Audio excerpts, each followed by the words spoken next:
সাফি technique এডুকেশনের পক্ষ থেকে সবাইকে স্বাগতম।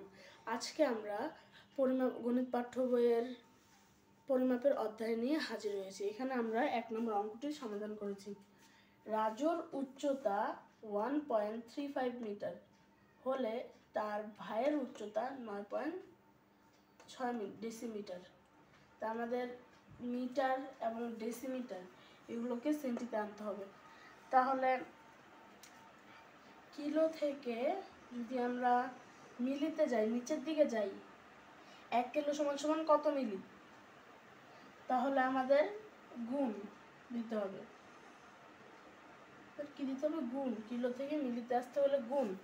আর যদি আমরা মিলি থেকে কিলোতে যাই তাহলে আমাদের ভাগ দিতে হবে। ভাগ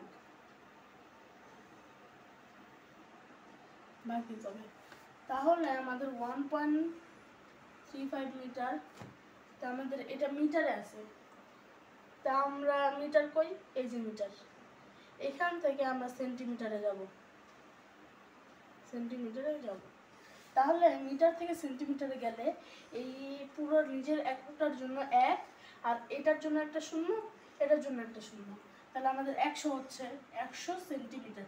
এখানে মিটার লিখছি আর এখানে সেন্টিমিটার লিখছি, কারণ এটা গুণ করে সেন্টিমিটারই আসবে, তাই এখানে সেন্টিমিটার।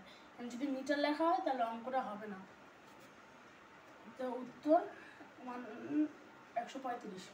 রাজুর ভাইয়ের উচ্চতা 9.6 ডেসিমিটার। তো এখানে আমাদের ডেসিমিটার বলছে, তাহলে ডেসিটা কই? এই যে এখানে।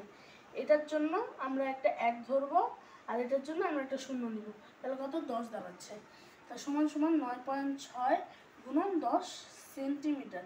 এখানে ডেসি আছে, এখানে সেন্টিমিটার, কারণ এটা আমরা সেন্টিমিটারে আনবো, তাই 96। আর তাদের দুইজনের উচ্চতার পার্থক্য 135 বিয়োগ 96 সেন্টিমিটার। তাহলে আমাদের বিয়োগ করলে 39 দাঁড়াচ্ছে। তাদের দুইজনের উচ্চতার পার্থক্য, এই যে 39 সেন্টিমিটার, উত্তর 39 সেন্টিমিটার। যদি আমরা এই সেন্টিমিটারকে আমাদের হেক্টোগ্রামে নিয়ে যেতে বলতো, তাহলে আমরা কি করতাম? তাহলে আমরা জানি এখান নিচ থেকে উপরে গেলে হয় ভাগ। তাহলে আমরা সেন্টি থেকে যদি হেক্টোতে নিয়ে যেতাম তাহলে হইতো ভাগ।